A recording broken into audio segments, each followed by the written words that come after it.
What is going on, everybody? Welcome back to another live stream here on the channel.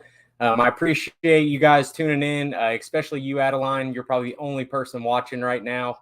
But this actually was intended to be a pretty negative live stream. If you remember this time last week, things wasn't going so hot for Kentucky and the Cats. Bunch of rumors, a bunch of negative comments. The Travis Branham article came out. We lost to South Carolina.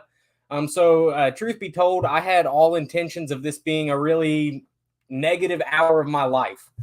However, we go out, we beat Tennessee, we beat Georgia, and things start to look forward. If you can tell by the title, the thumbnail, you kind of had an idea of where my headspace was at this time last week when I was starting to prepare for this.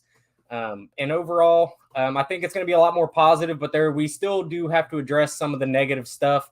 It's just kind of what it is. It'd be negligent of us not to talk about it. Yeah, she'll get her merch. Don't worry about that, Brett. I'll get that to her. But yeah, so there was a lot of negativity this time last week. And like I said, that's kind of where my headspace was at. And truth be told, we're going to just kind of roll through and see how this live stream goes, because my plan today was to take all of my stuff to work with me, and in my downtime kind of make notes and thoughts and kind of plan this whole thing out a little bit. And then I forgot to take everything with me.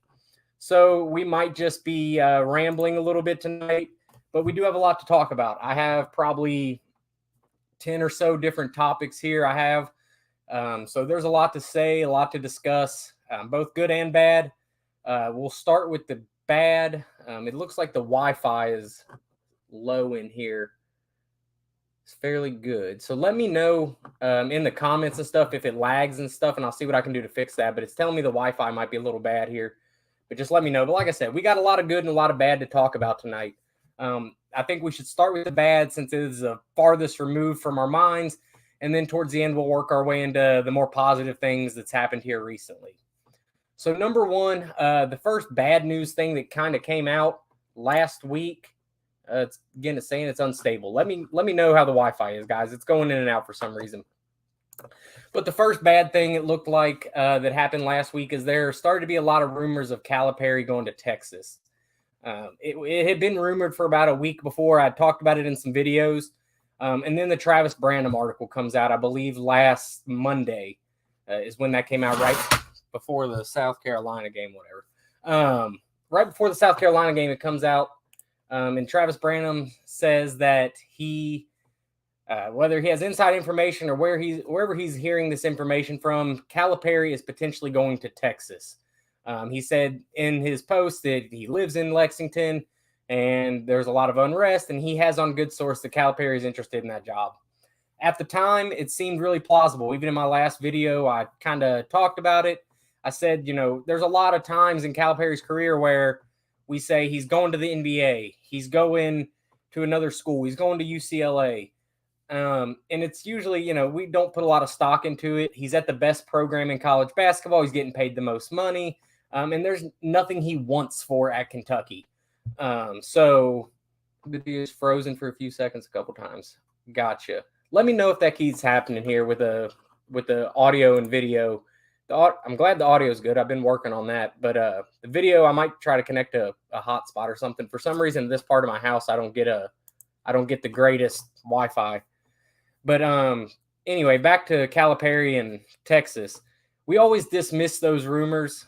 We talk about it every year, and it never goes anywhere. He has a lifetime contract, but for the first time, probably since right before he got offered the lifetime contract in UCLA, there might have been some steam, about him leaving. The fans were not in a good place with him. I don't believe he was in a good place with the fans. The team was losing, and overall, we just didn't look good.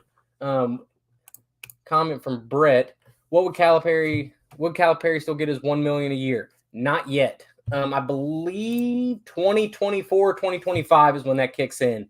So he has to stay another year or two to get that $1 million for life.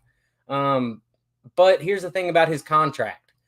It's a lifetime contract, and it's only positive for him because there's no buyout. So what that means is he can up and leave at any point in time, and he don't owe the school money. The school would owe him money. He negotiated that into that lifetime contract. I believe Mark Stoops also has a clause like that where he has no buyout.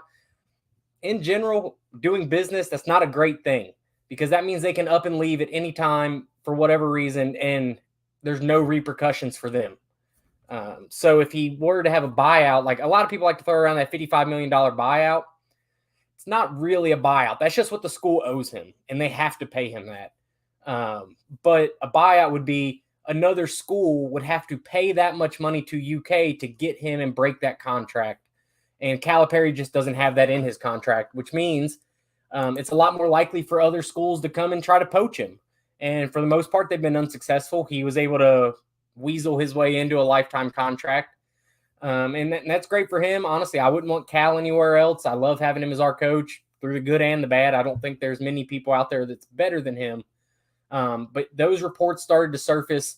And then in Travis's article that was released, he said, and then Kyle Tucker comes out and says that Texas has already reached out to him. Calipari obviously denies that rumor. I addressed this in my last video. He can deny that rumor by omission, really. It would be the case that Cal probably wouldn't have talked to him. It would have been his agent talking to probably a committee from Texas, not even the AD, because the AD also came out and said, we haven't reached out to anybody. We haven't made any decisions. And that's probably true. The AD probably hasn't, but the committee may have. And then on Cal's end, it wouldn't be considered a lie saying he didn't personally talk to him. So that's kind of deal with his contract. At the time, this time last week, I was really, really nervous of Cal leaving for Texas. Yeah, I know a lot of fans are calling for that. I personally don't think that's the smartest choice. Be careful what you wish for as Kentucky fans. The grass is not always greener. Look at it, how it could have played out. A month ago, 2 months ago, Chris Beard would have been the next coach at Kentucky, and now he is potentially facing prison time. So there's been a kind of a trend of that, of people that would be the next coach at UK kind of doing something outside the bounds of the law or what be it, and kind of ruining that for themselves. So as Kentucky fans, I think most of us are back on board with Cal now after the past 2 games. So that's good. But overall, like I say, be careful what you wish for with Cal. I was 50-50 on how I felt if he would actually go to Texas last week. Now, after the team seems to be rolling, the fans seem bought back in.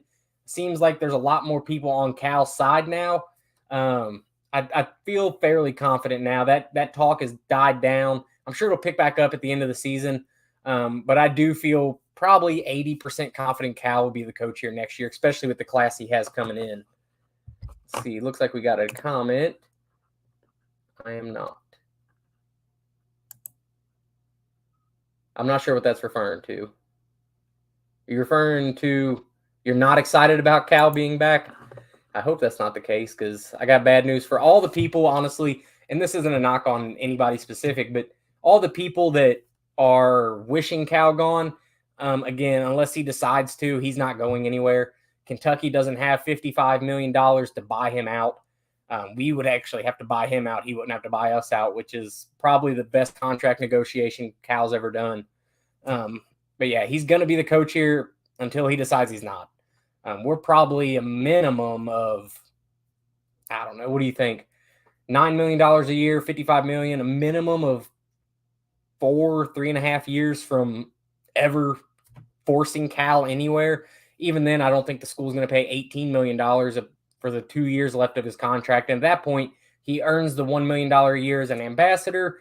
And it's just, at that point, he's just going to retire, I believe. But I do think Cal is here for the long run. So, yeah, you were talking about being on board with Cal. I somewhat understand that. I can understand the frustration, certainly. It's taken us, what are we in, 18 games now to realize that Severe maybe not be our main point guard, and that Lance and Oscar and Damian Collins and Chris Livingston shouldn't all be at the floor at the same time. 39 million or 55 million or 39 million. I'm fairly certain it's 55. I know I've seen the $39 million number thrown out there as well, but for some reason, I don't remember what it was. I don't believe it's the full buyout of his contract. Maybe that's the price after this year and people are rounding up or something, but I do believe it's closer to 50 million than it is 40 million. But yeah, like I said, I don't think Cal's really going anywhere. So whether we love him or hate him, I don't truly think most fans want to see Calipari leave. I just think they want the old Cal back, the Cal of 2010 to 2019. I think that's the Cal they want. I think even Mr. Kentucky Neckbeard here, I would venture to guess maybe even you would want old Cal. I don't think there was any complaints when we went to 3 Final Fours in 4 years or had a 38-0 team. I don't think there was any complaints about Cal then, and Cal could do no wrong with the fan base at that point. I feel we fired Tubby for doing more with less. I mean, that's continually the knock against Cal. And you're right, we did fire Tubby for less.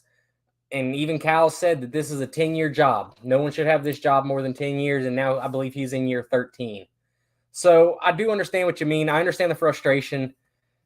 I just don't think there's that many better options. Let's realistically think about who would replace Cal. I think the first call is Brad Stevens. He's telling you no. Your second call, maybe Billy Donovan. He's not going to come back. The most realistic, hopeful option would be Jay Wright. That probably 70% not going to happen, but I do think there would be a chance, and he would be a good hire. You know you're winning immediately with him. Yeah, I also would want pre-15 Cal. Yeah, who doesn't? I honestly think after that team lost, the undefeated team lost, I think that hurt Cal a lot. I think after that, he wasn't the same for a few years, and now we're seeing the same thing with COVID. He hasn't been the same since COVID. So, but, he did come back in 17 and 18 and 19 and have contending teams. So maybe it just, for whatever reason, something bad happens and then takes Cal a few years to catch up.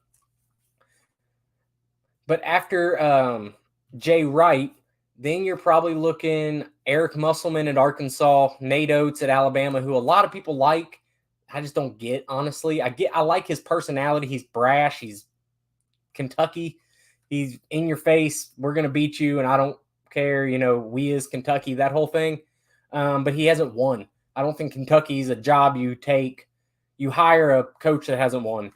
Anybody we hire after Cal, whenever that is, I think he has to have a winning record. The only other guy that really has a winning record is Scott Drew.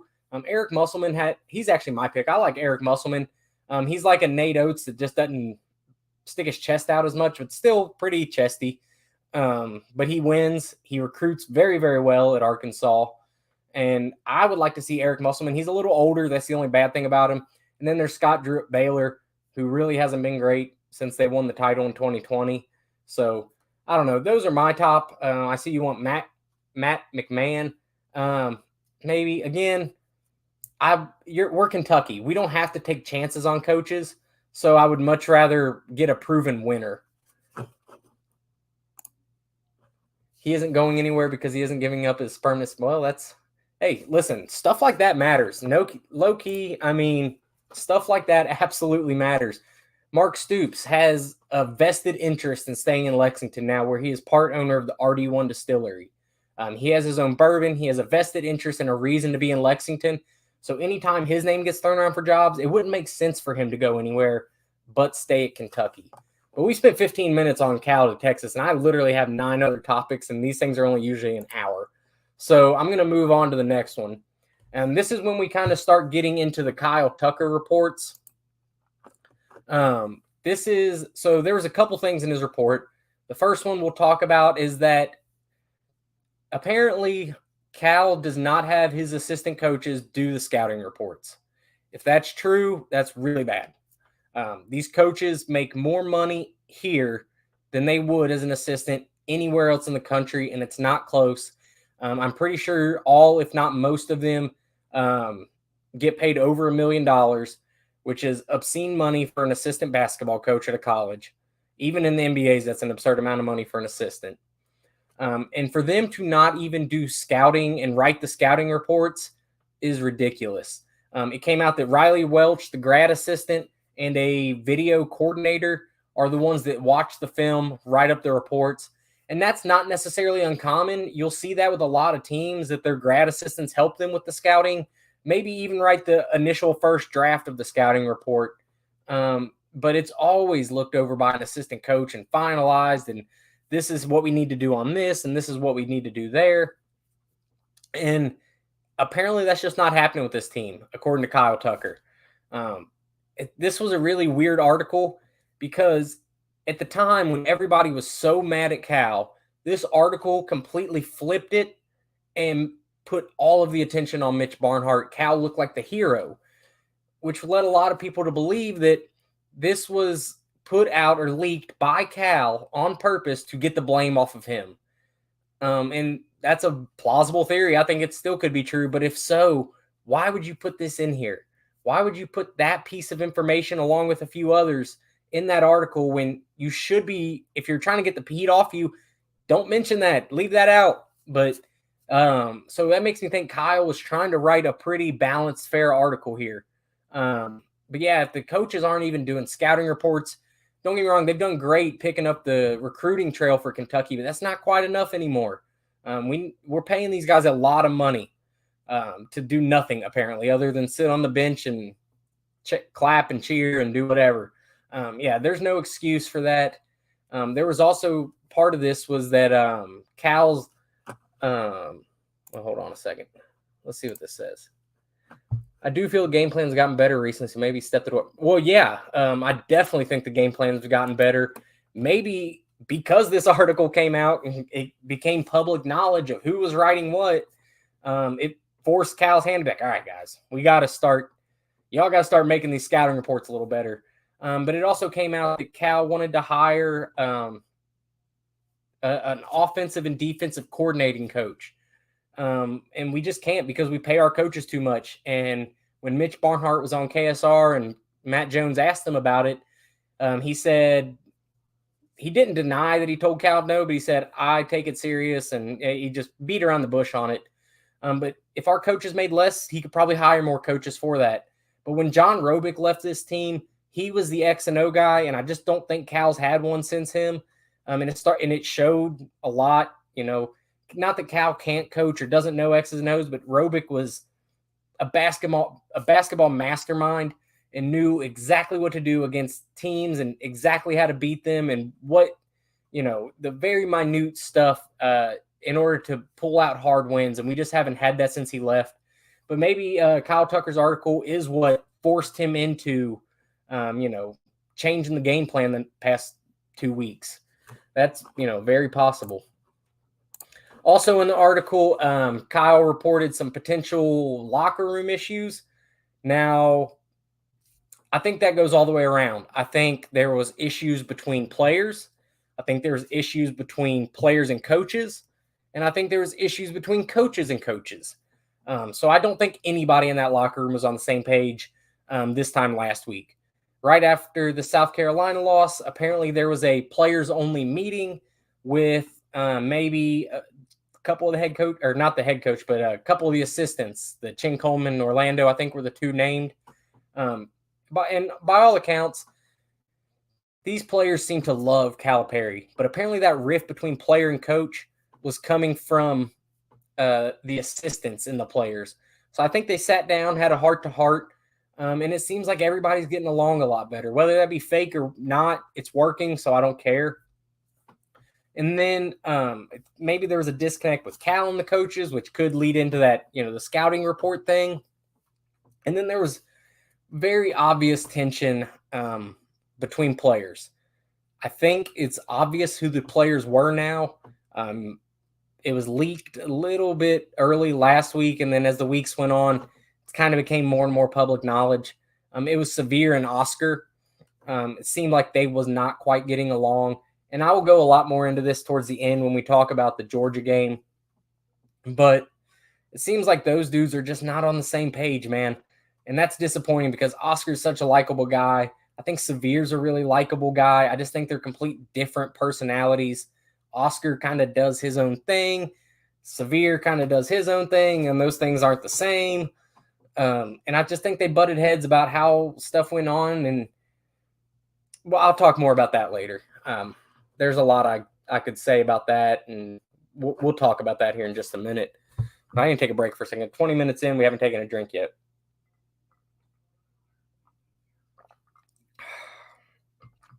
Okay. Next up, this is a rumor that I think's kind of been dispelled. This wasn't in Kyle Tucker's article. This was from people at the game against South Carolina, people that sat near the bench. Kaysen obviously got hurt in that game, hurt his lower back.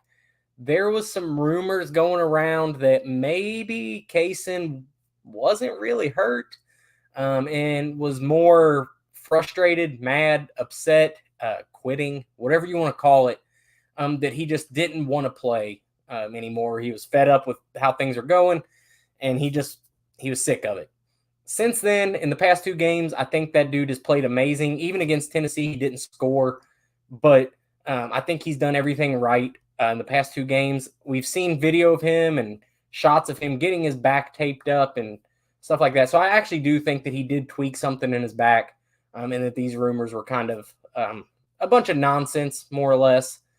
I don't know. That's just my opinion. Let me know what you guys think. I do think he was hurt. I think it was disgruntled fans, and sometimes you don't catch the full conversations and you make assumptions based on how the team's playing. And I think Kaysen's they asked him in the post game yesterday how his back was feeling. He said he's good to go.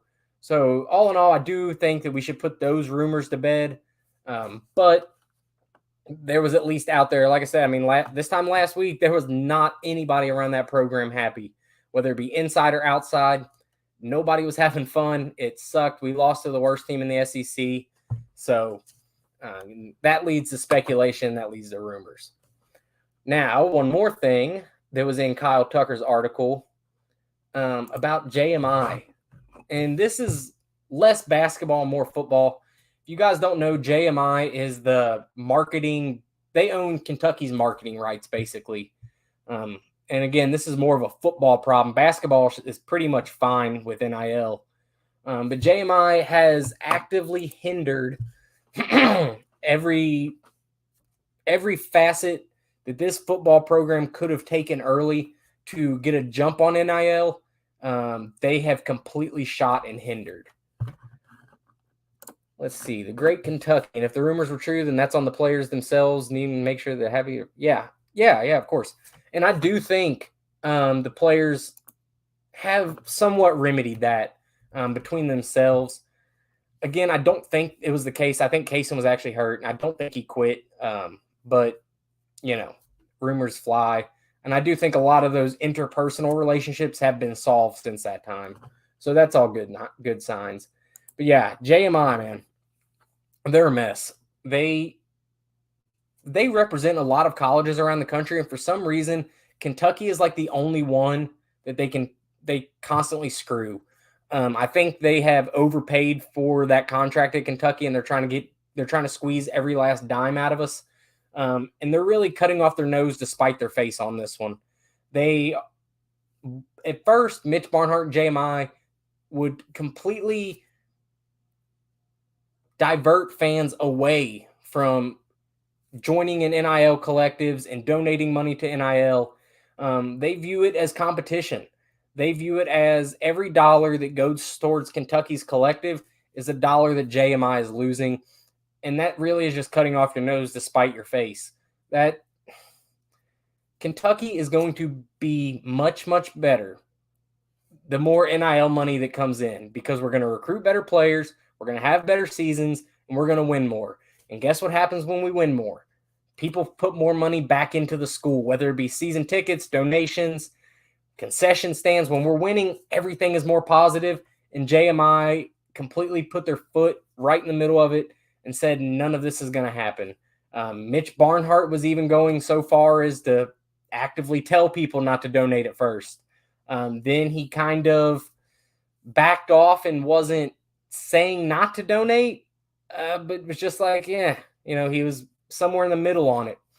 And I think that's a really poor place for Mitch to be. He needs to get on board with a lot of things, and we'll talk about that too. But Mitch Barnhart, He has now, I guess, been more proactive in promoting the name, image, likeness stuff. I don't know if I'd call it promoting, but at least not standing in the way of it. We're starting to see stuff take off in that front, have events and stuff. Well, hello, Joseph. How are you? Welcome in. JMI is very sketchy and the contract needs to be reworded. If they won't change, we leave. Matt Jones said they will do one big time donation for the football team and do little after that. Yeah, that's the thing. If you listen to KSR, which I'm assuming he does, they talk about how, these donors gave us a one-time pass. They said, we'll put the money up this time, but going forward, it's on you guys. So it's important for the fans to donate. But in order to do that, you have to have events. A lot of people don't have money, and the ones that do want something for it. They don't want to just freely give up money. They want something they can tangibly access with that money. So like the Fan Fest that's coming up for the Kansas game, I think that's a great idea. But they're still not allowing coaches to go. I know young kids are probably, even me, I'm 27, and it's cool if I get to meet Devin Leary. It's cool if I get to meet Ray Davis or Barryon or Dane. That's all cool. But, young kids like that stuff, younger than me. They're the ones that get excited about meeting the players. The people who donate, the rich people, the people who got the money for this, are the ones that want to meet Mark Stoops. They want to meet Vince Marrow, people closer to their age. And JMI has not publicly said it, but has basically put their foot down and said, this ain't happening. We own your marketing deals. We own your licensing rights, and we're not doing it. Devin Leary even. KSR also said, I'm sure you heard it, that they had an interview set up with Devin Leary to introduce him to the fan base on the biggest platform for Kentucky fans in the state. And JMI kind of said, hey, he has to do an interview with Kentucky first and with JMI first before he's allowed to do any outside media. And again, that's potential money for this kid. That's part of probably what made him want to come here, that along with Liam Cohen. And JMI just continues to put their foot in their mouth, stand in the way of stuff, and just really, really hinder whatever hope Kentucky has of NIL success or potential. Neckbeard, I appreciate you. Thank you very much. I agree. Everyone should like this video. If you're not already, hit subscribe and the notification bell so you don't miss future live streams and future videos. But I do appreciate the kind words. And yes, please, I don't know exactly if I've gained any since we started 28 minutes ago, but I was sitting at 668 subscribers right before. If we can hit 700 by the end of the month, I'll be ecstatic. That's great. Like I said, when I restarted the channel, it was like 150 subscribers ago in just like 2 months. So the channel is growing well. I'm really, really happy about it. I'm excited about it. So yes, if you're not already, if you're one of the 6 people right now watching this and you're not subscribed, go do that. It really does mean a lot. But yeah, back to JMI. Just a complete and utter mess with them idiots. Kentucky either needs to rework that contract or buy it out or do whatever they have to do to get out of that contract with JMI. They are constantly hindering over the smallest, dumbest, just minute things that, yeah, sure, you own Kentucky's licensing rights and marketing rights, but what do you think is going to help these kids more and what's going to make the program more successful? Us paying you $125,000 once to put the name on a jersey that we can sell, or just saying, hey, I'll cut you a deal here, because they're going to make that up on the back end.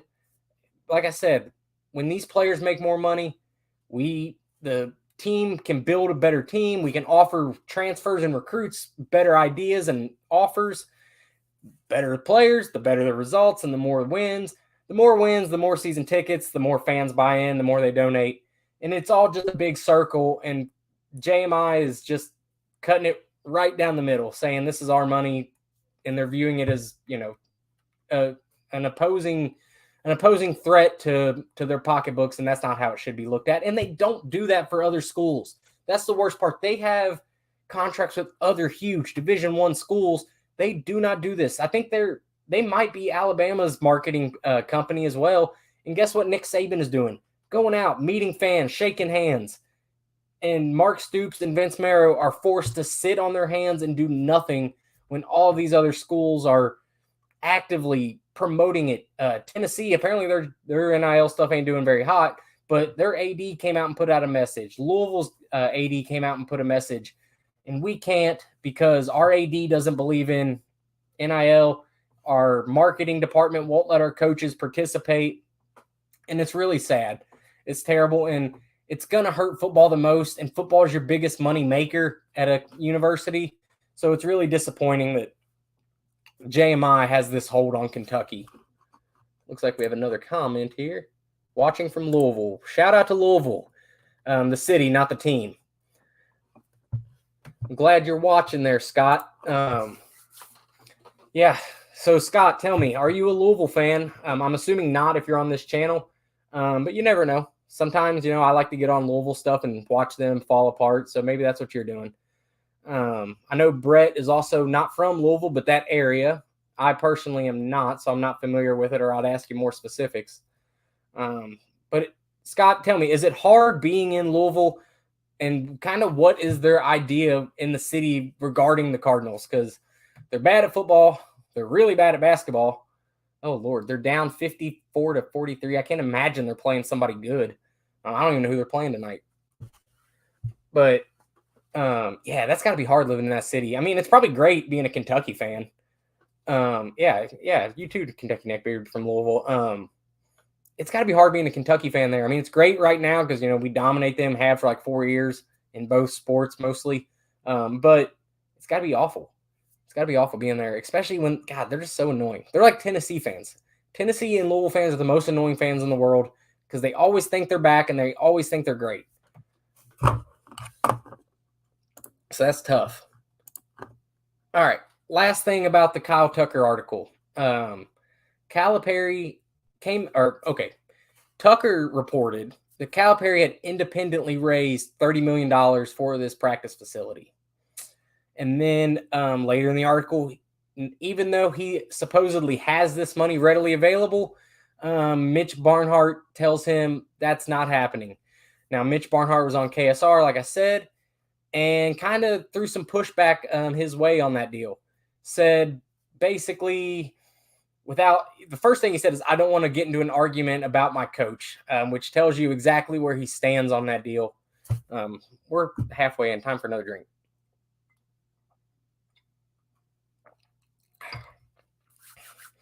But kind of pushed back on it, said the money's not in hand. He said his quote was, I believe Cal thinks he can get that much. And he then went on to say it's not sitting in a bank account ready to be spent, and that there's, this big long process and it takes this and that, and which is all fine. It's all great. It probably does cost more than $30 million to build the facility Cal wants, but that's a lot of money towards it. And if you're just denying him that for the sake of denying him it when he has these pledges to put that money up, that's a really bad look. The one caveat I will give Mitch Barnhart on this deal is Title IX. If you don't know what Title IX is, it basically states that whatever you do for a men's program, you have to do equal for the women's. Now, the way around this would be if this facility housed both men's and women's basketball. Whether that's what Cal wants or not, I don't know. I would venture to say not. Cal kind of wants his own thing. But, yeah, exactly. So, yeah, you said it before I could even get it out, the Title IX stuff. Yeah, so it does make it hard. I completely understand that. I completely agree with that. Here's my thing. I don't know how Title IX exactly works, but in theory, Cal builds his new facility, wherever it may be. The women get the Joe Kraft Center, which has got to be better than wherever they're practicing now. I'm assuming Memorial. I don't know if that would qualify as being okay through Title IX because you're still spending money on one while the other's getting a hand-me-down. I don't know, but it would definitely be an upgrade from where they're at now. So I don't know. That is the one thing I can understand Mitch's point on. Title IX does have to be adhered to. It's not a suggestion. It's completely reasonable. But when you're, whoever it is leaks this article that there's $30 million ready to be spent, and then your AD says no, that's a hard thing to answer to. And I'm sure Calipari knows, this is at least an 18-month project, and we have to have zoning rights, and we have to do this and that, and there's hoops to jump through. I'm sure Calipari understands all that. He's been around long enough. He knows that. But the deal is, he has the money in hand, and Mitch is telling him no. There's no reason for that. Just another reason not to really like Mitch Barnhart, which we will talk about right now. Okay, Mitch Barnhart. Sir, Mr. Mitch Barnhart. It is time for you, sir, to catch up. He has been behind on alcohol for 15 years now. He's been behind on NIL for 2 years now. He is actively hindering NIL. Like I said, I was supposed to make notes today at work, and then I forgot my computer, and so I'm going off the top of my head instead of having an organized list. That's why I'm kind of rambling a little bit. But the point of the story is, Mitch has been behind on every single progressive issue that has then become the standard in college sports. We can start with the alcohol. First, it was the proximity to the field. And then it was creating a family environment. And then it was the car accidents that happened a few years ago. And, he just constantly has a laundry list of excuses of why we're not doing this at Kentucky. And he more or less is just saying, I don't want it. I don't want it, so it's not being there. And it's the most ridiculous excuse ever. He is the athletic director to a public university. It is not the athletic department of Mitch Barnhart. These fans are what pays his salary and what pays for all of this stuff. If I don't know, what do you guys think? Put it in the comments. What percentage of fans do you think want alcohol versus do not? Now, I understand. I've talked to people on here and on Twitter, and had conversations with people, and I can understand people want a family atmosphere, and they don't want their 5-year-old kids to have to sit next to a drunk and act a fool. I completely understand all that, but guess what's happening now? They're sitting next to drunks, and the drunks are acting a fool, except the school's making no money off of it. And I would make the argument that people would be less drunk at the games if they were allowed to buy the alcohol there. People pregame so hard, and it's not like it's not being brought in. People are blackout drunk by the time. Ask Brett in the comments. He went to the Florida game with me 2 years ago, and we watched a guy so drunk, he fell down and busted his teeth out on the bleachers. And guess what? He didn't get it there. He brought it with him, or he did it before. So these people are still getting drunk and drinking just as bad as you could ever imagine. The school's just not making money off of it. And I would bet that people pace themselves better knowing they can go into the game and get a drink or two than trying to load up as much as they can beforehand. Let's see. Mitch Barnhart wants to alcohol at UK because of all the accidents, but in reality, we're losing millions a year, and he can always say no, but sneak it in anyway. Yeah, I mean, I do think the accidents had a big part to play in it, but let's be honest, it's tragic, and I'm not trying to demean any of that. That's 5 years ago now, 6 years ago now, whatever it is. But it was terrible. Terrible accident, but you can always find an excuse to back up your own opinion. It's like he's finding the means to an end. He has that end thing already in his head, so he's just using excuses to get there. But it's really crazy. And as far as sneaking it in, yeah, everybody does it. I went to a game this year. I sat next to a guy who had a 6-pack of bottles. A 6-pack of bottles sitting in the stands. How he snuck it in, I don't know. Dude's a magician. But it goes to show we're getting the alcohol in. Walk through any section of those bleachers. It's not a family environment. Walk through any section of those bleachers after the game and count the shooters. I know for a fact the people I go with take at least 24 in. And that's, I mean, if Mitch really believed that this was for a family environment and whatever else he believes, then he would have designated no alcohol sections and stuff like that. He could do it. And the biggest hypocrisy with the alcohol is that they sell it. If you didn't know, the paddock where all of us are too poor to get into, they sell it there. They sell it in the paddock at the games. So people are still drinking at the games. It's just these guys have money and they donate to the school. So Mitch is like, we don't want you to stop donating, so we'll let you drink. But the rest of you peasants, stay away. And that's just the truth. I would have a lot more respect for Mitch if he came out and just publicly said, I don't want alcohol. We're not having alcohol as long as I'm here, and be done with it. NIL, I just talked about that, how behind he is on that deal. That's embarrassing too. The great Kentuckian says, I'm not a drinker, but I don't care about it. If the fans want it, give it to them. That's where the money is. Absolutely. Again, this is not the athletic department of Mitch Barnhart. This is the University of Kentucky, a publicly funded school. So he needs to do, number one, his job is to do what's best for these programs. And number two, his is what to do what's best for the school and the fans. And if this is what the fans want and would benefit the school by millions and millions of dollars, then I don't know. I feel that is negligence, and if nothing else, cause for a review in the very least. Let's see. I completely agree with you on that, especially Kroger Field would be a lot more sober than, oh my God, yes. I see the crazy, I've been around, the craziest stuff I see is at Kroger Field. The drunkest people, the most insane stunts, the dumbest stuff, all of that happens at Kroger Field, and it's because people know they're sitting through a 4-hour football game, so they're loading up for 8 hours. Especially night games, you have all day to drink. Then the idea is to go out afterwards, so they don't want to lose that buzz. It's the most ridiculous excuse ever. As I sit here and talk about how we can't have alcohol, and I'd sit here and drink.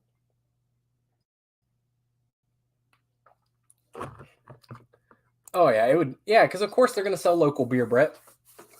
They sell Kentucky Bourbon Barrel. Obviously, you're going to have all the local distilleries, all the big ones anyway, Buffalo, Woodford, Makers, all that good stuff.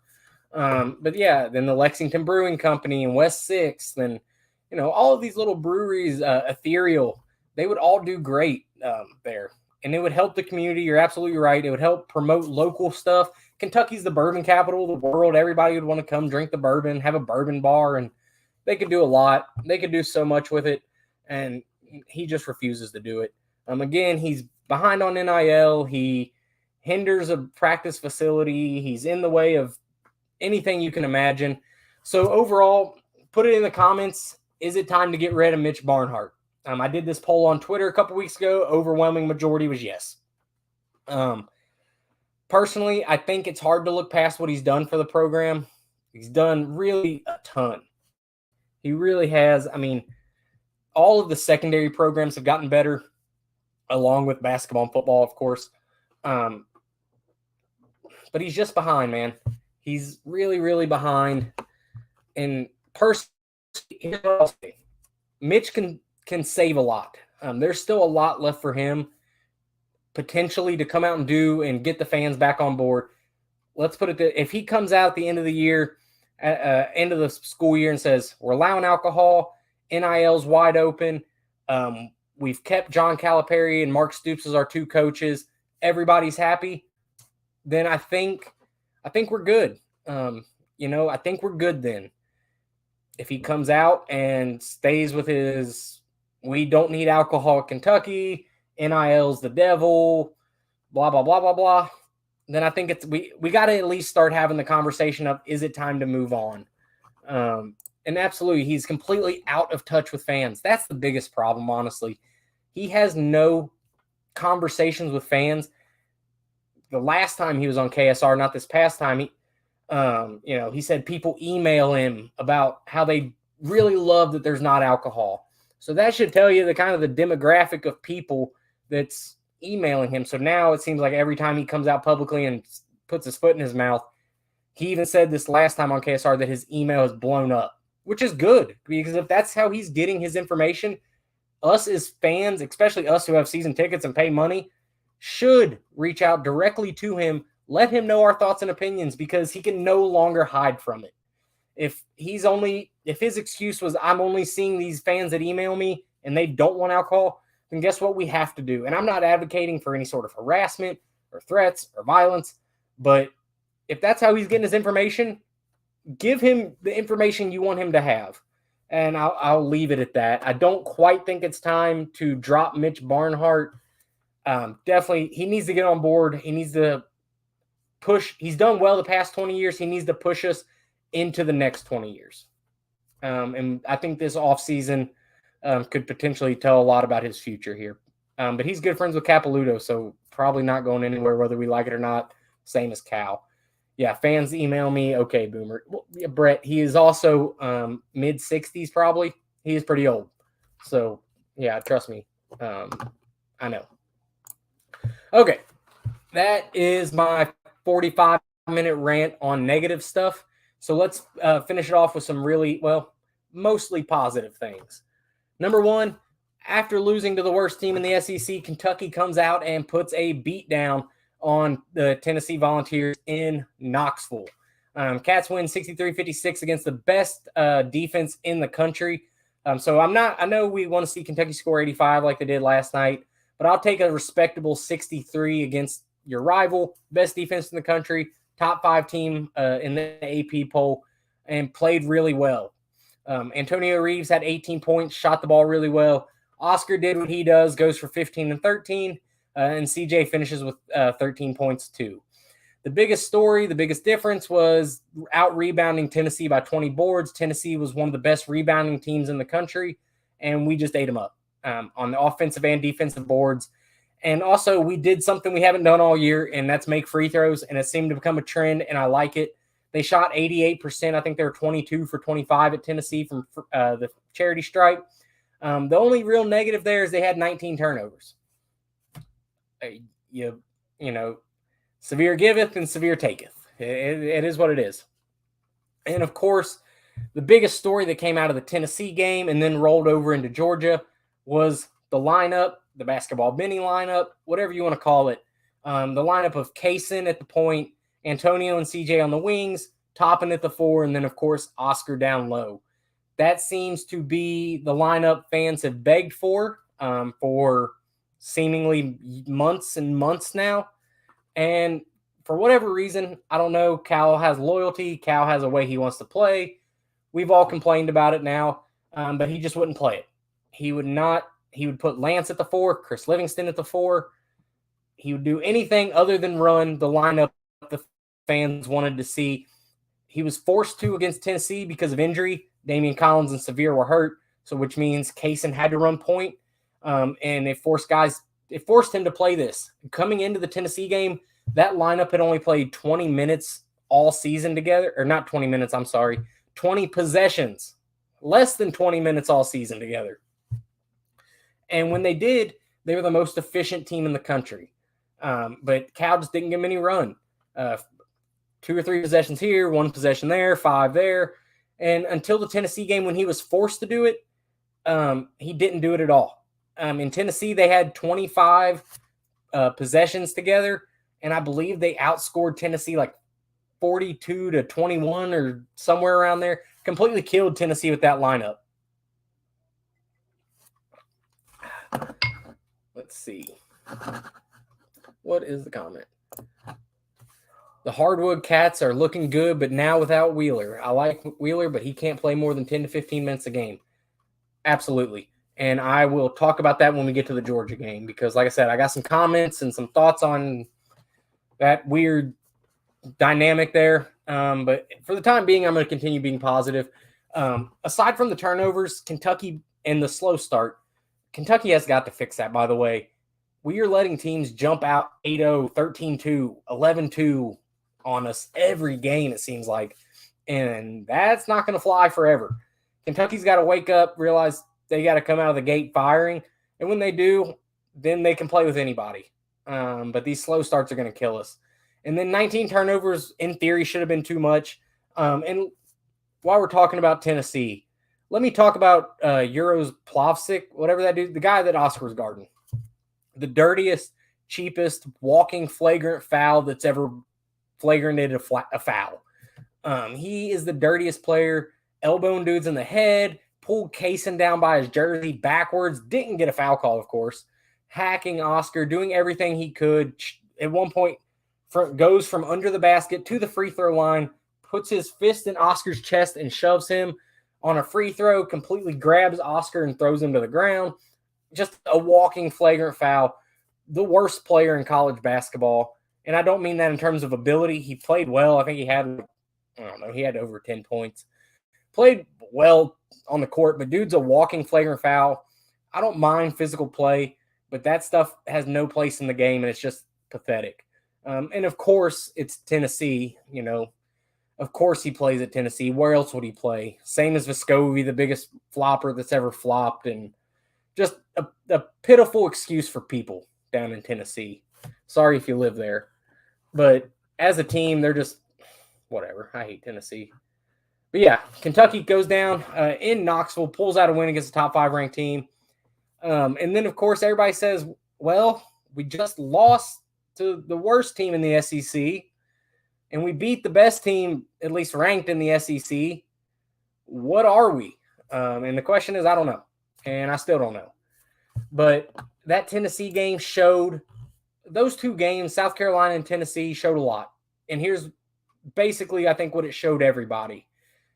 This team, much like most of college basketball right now, can lose to anybody on any given night. If we're losing to South Carolina at home, there's not a team that's going to make that tournament that we cannot lose to.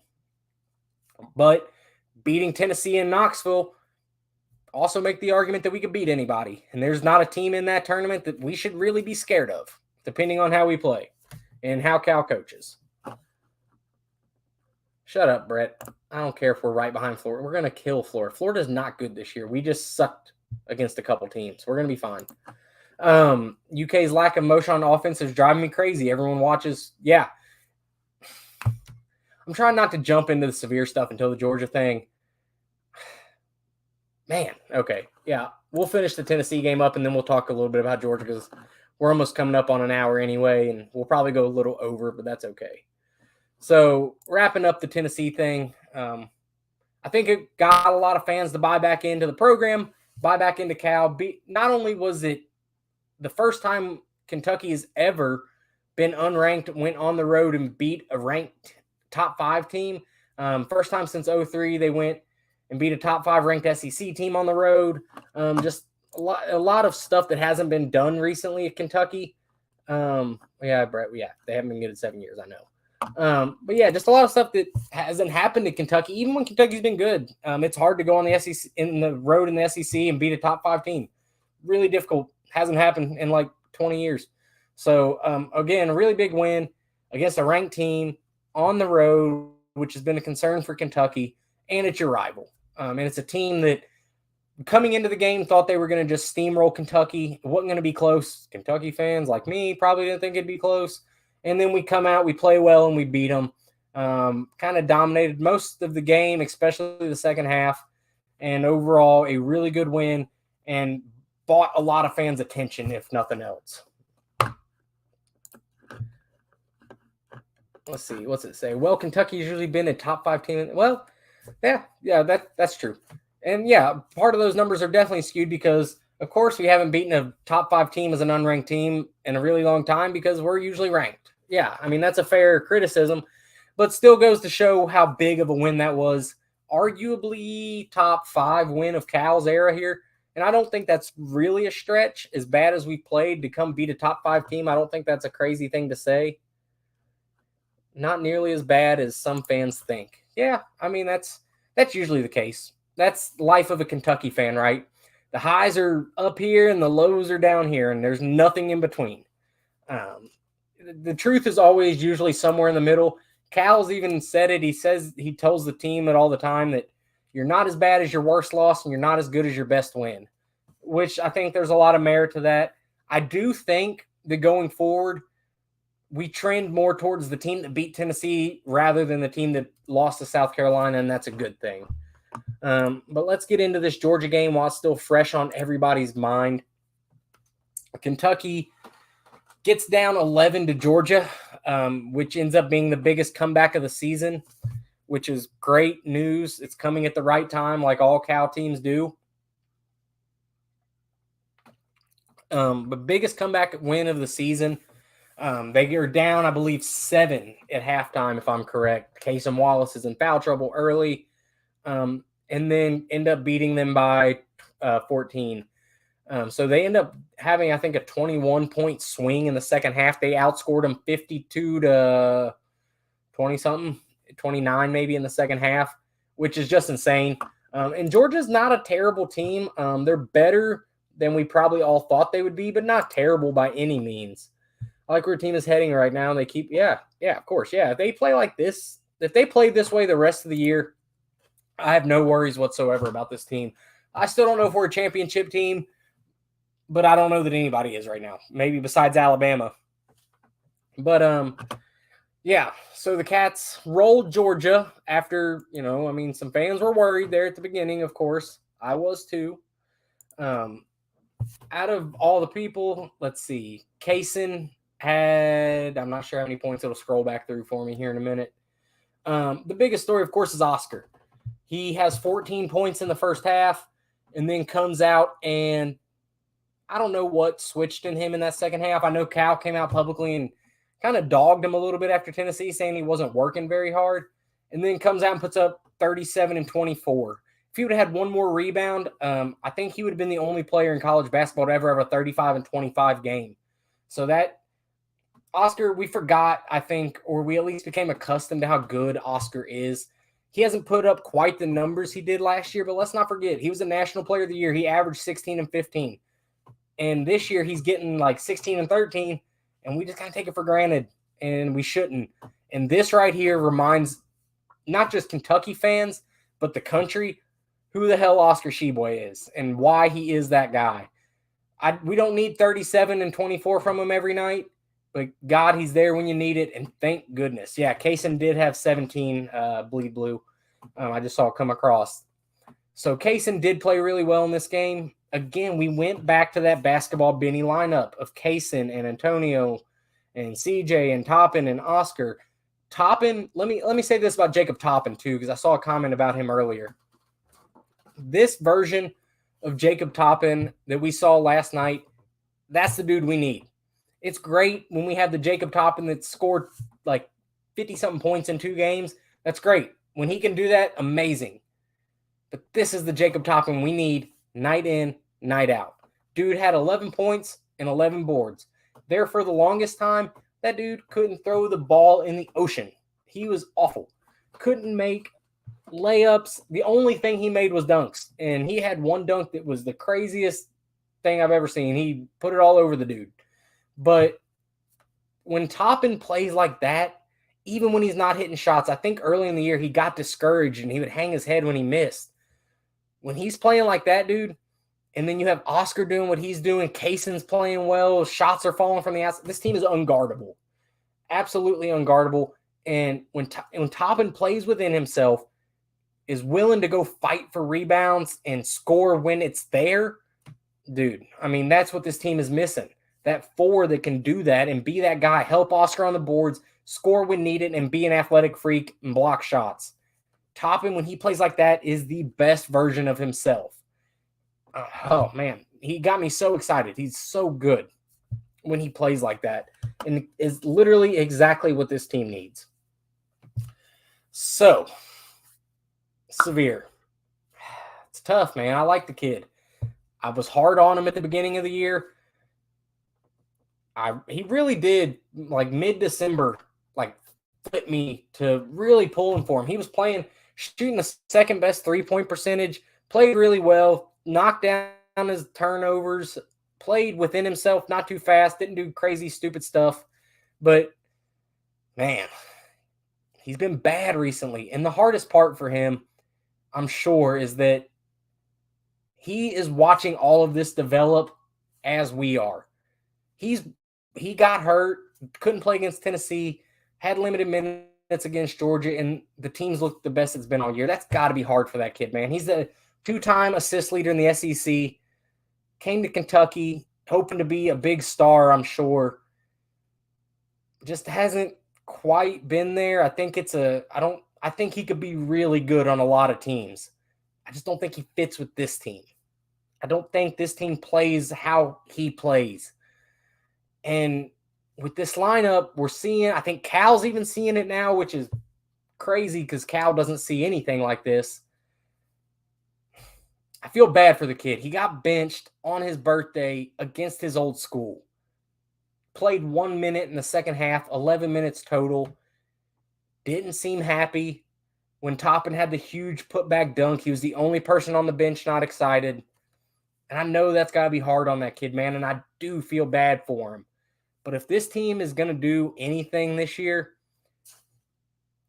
it's got to be what it is. Has to be. Has to be. And I do think that there's a role for him on this team. I really do. I think he can be that 10 to 15 minute guy like the basketball bennies have been saying. He should be a 10 to 15 minute guy. He can be really good coming off the bench and changing the speed of the game because, God, he's fast. Or when teams are putting full court pressure on us, he's able to break that press.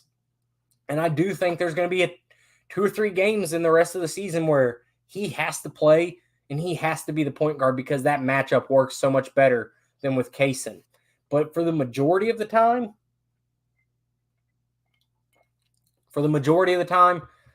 I think you have to run Kaysen at the point. It opens up the floor. Now the point defender can't sag off on the shooters, especially when you have CJ and Antonio out there. It spreads the floor. Toppin can play that mid-range. He was unbelievable. They would have the 3 wings, the Kaysen, CJ, and Antonio, Toppin around the free throw line, the SEC logo, and then Oscar working block to block. You couldn't stop it. You could not stop it. You can't pull another guy up from Oscar or Oscar's going to eat him. If you're going to double team Oscar, we're going to have open shooters on the wings. If you're going to guard the 3, I dare you to one-on-one Oscar. Even with a 7-footer, Oscar can get it. So when we have that lineup in, I saw the stat today. We are the most offensively efficient team in the country with that lineup in, and it's not by a little. I think the offensive rating was like 86. The next closest was LSU at 70, I believe. And then on defense, that's also the best defensive lineup, and that's what Cal, I'm sure, thought we would be giving up. Because I don't think of Sevier as a bad defender. I don't think Chris Livingston I don't think is a bad defender. But when those 5 are on the floor, maybe it's the tempo, the pace, whatever, just gets these teams uncomfortable. And that is also the best defensive lineup we can put out there. And if you can score a lot and keep the other team from scoring a lot, it tends to win you a couple games. So I think Cal has started to see the light on that. And I hate it for Sevier. But again, going back to him, man, I don't know where Sevier's head's at, obviously.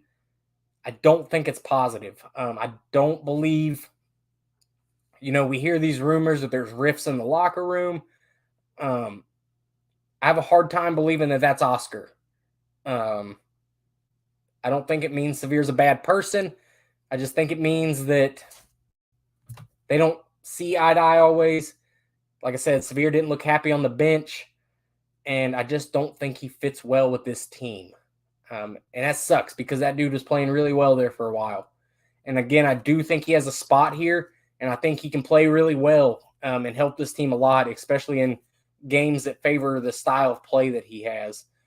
And some of it's on Cal. You can't put Sevier out there with Damian, Lance, and Ugo and clog the lane and expect Sevier to play well.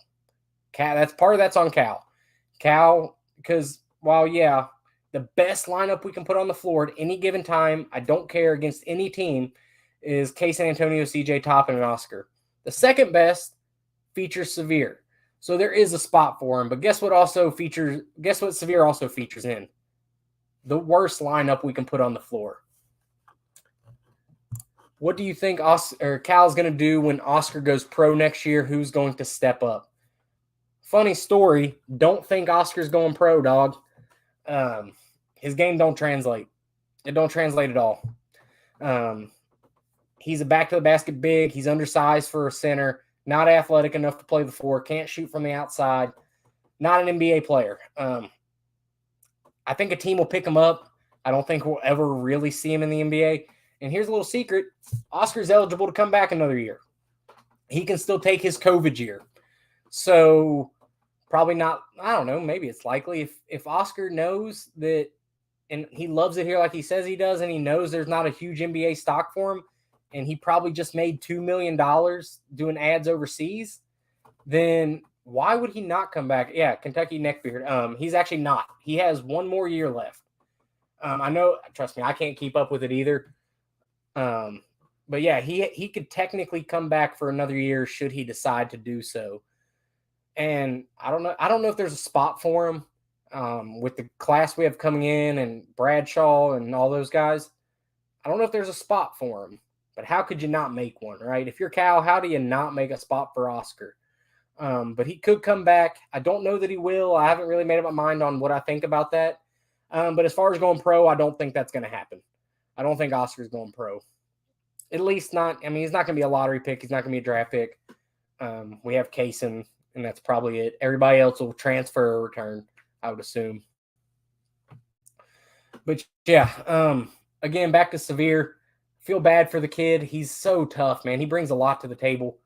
But I think here, I hope Severe is able to look himself in the mirror, say, man, I'm 5'9", I can't shoot. I have to accept this role. If he can accept this role, then and become a positive force on the bench and in the locker room, I think that this team can go really far. But he's got to accept that role. It looked like it was killing him the other night. But, you know, what's Cal say? He can't hide you here. This isn't for everybody. So Severe has a spot. He's going to be impactful this year. I just hope he's able to accept that he's going to go from 37 minutes a game to 17 minutes a game. But I think Severe in spurts is going to be exactly what this team needs, and I hope he sees that too. We got Bradshaw, Edwards, and Wagner, and Shepard, and Kingsley.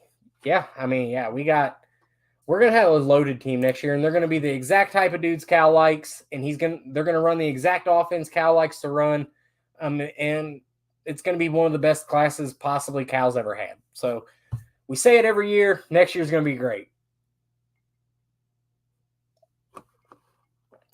Let's see. Kentucky will have 2 7-footers down low next year, and one of them can shoot the three. So if Oscar leaves, they'll be fine. Yes, they will. I mean, look, who doesn't want another year of Oscar? It's going to be, yeah, I mean, Oscar's great. How could you not want him another year?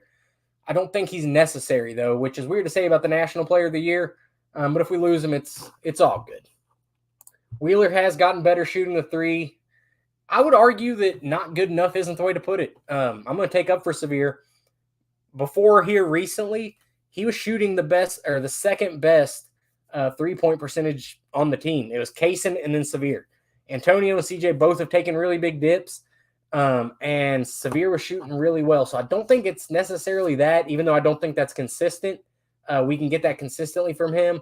I just don't think his game is where Kaysen's is as the point guard, and the team obviously flows better with Kaysen. Ugo is going to be the first best in bigs in the country next year. Listen, that kid has a ton of potential. We see it this year. He can obviously block shots. He gets pushed around, makes silly mistakes, doesn't finish at the rim, all fixable stuff. But I do think he's going to be really good next year.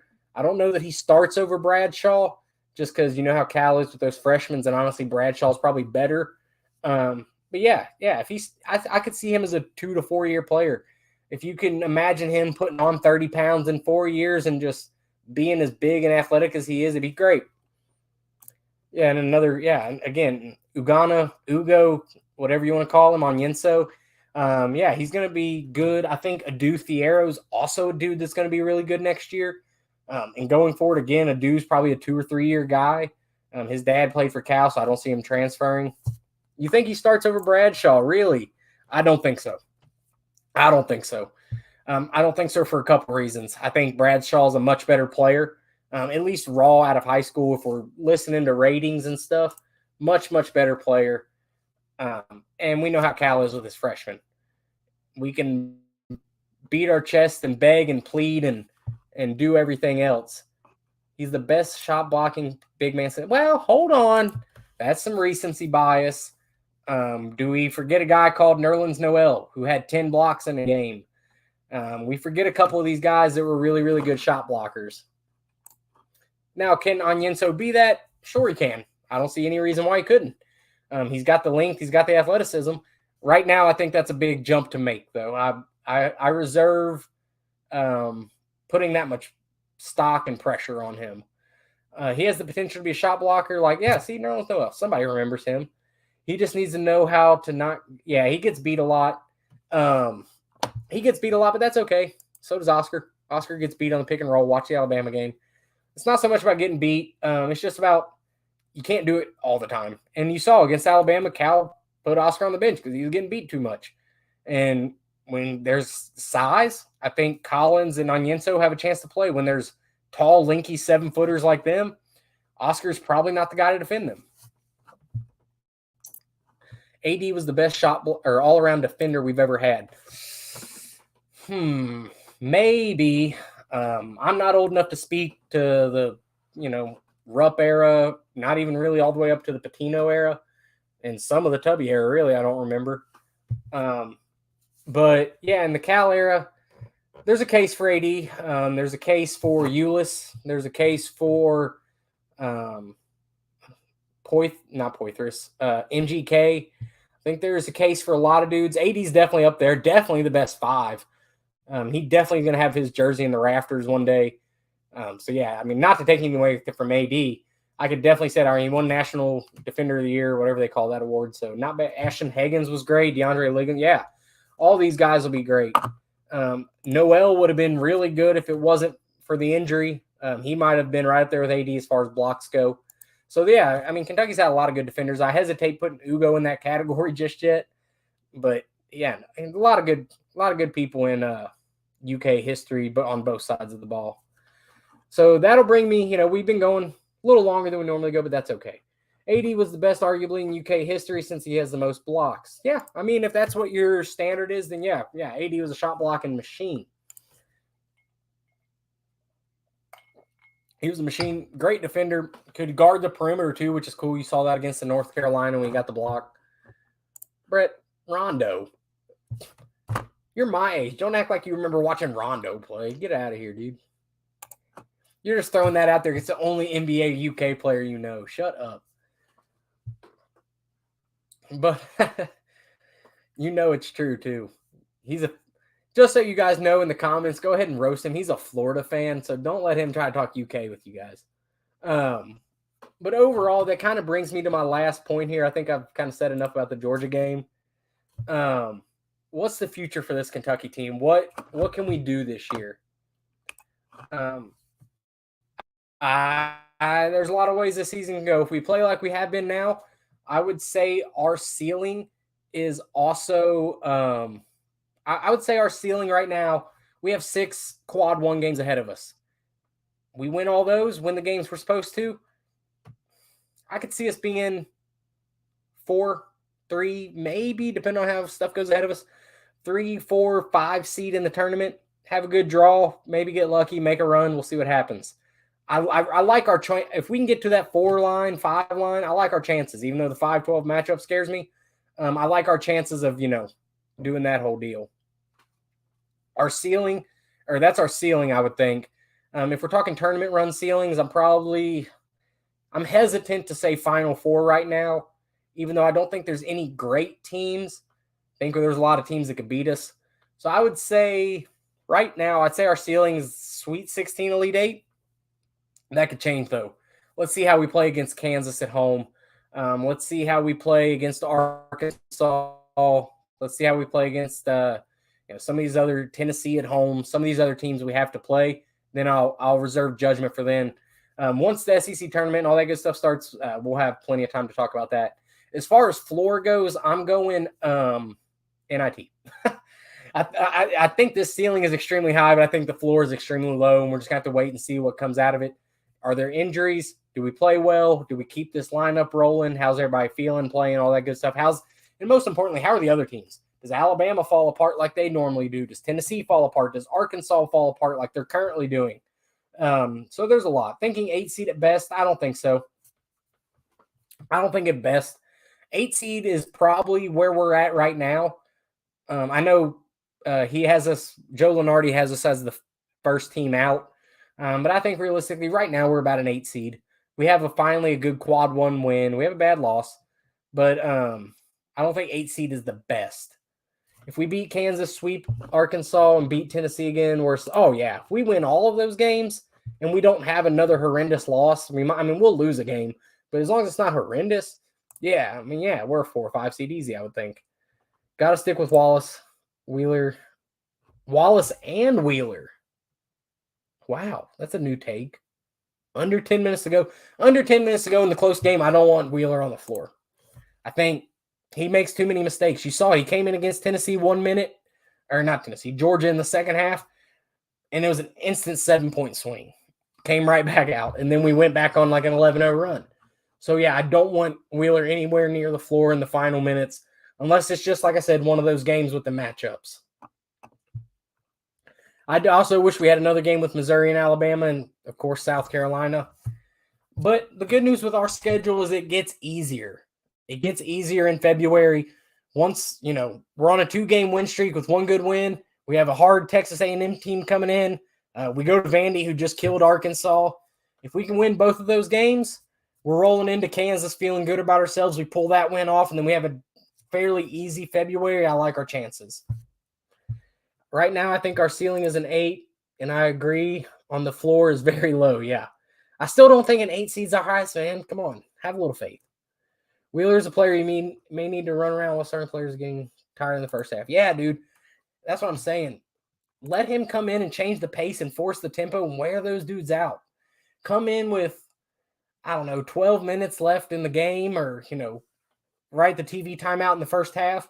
Let him come in there and just run for 4 minutes. Bring him out, bring Kaysen back in, and let's go to work. A&M's going to be a tough game, I agree. LSU looks like a bad win now. I don't know about a bad win. They're still a good team. They'll still win a few games. Not a quad 1 win, probably, especially since it was at home. Maybe a quad 2. But I'll take if you guys have any questions, put them in the comments. I'll take a few more. I'm starting to lose my voice from talking for an hour and a half straight. But just put a few more in the comments here, and then we'll call it a night, and we'll talk next week. Got to play Thiero over 15. Man, you got some wild takes, Christopher. Thiero over 15 minutes. I don't think so. I know everybody likes Thiero, and I know everybody likes Collins and Ugo. They're not 15-minute guys, man. I like Thiero going forward. I think 15's a lot. I think he needs to come in when sparingly. When we're up a lot or we're trying to change something up, I think he should get legitimately 5 minutes a game and kind of see how it goes from there. I think 12's a lot. Start him out at 5. He does play defense. He makes a lot of mistakes. He definitely makes a lot of mistakes, but he does it at 100 miles an hour. And if you're going to screw up, that's how I want my guys to screw up. You like Thiero over Wheeler in some situations. In some. I'm not going to say all. All right. So unless there's another outlandish comment or ridiculous take like you guys have been having, make sure you're subscribed. I know I've said it before already, but maybe we have some new people. So if you're not subscribed, do that for me right this second. I'll even give you a minute before I log off to make sure you click the button. Like the video, share it. Keep leaving comments. I'll be back on here all week, I'm sure, replying to people. But yeah, I'm glad you guys jumped on. This has been an even better live stream. It seems like every time we do one of these, it gets better and better, and I have a lot more fun. We have a lot more comments and conversation. So I do really appreciate guys. It's late on a random Wednesday night. I appreciate you guys sticking around for an hour and 20 minutes. But I'm going to hop off here, guys. I appreciate you all so much. Go Cats. Make sure you're subscribed, and I will see you guys next week. Thank you.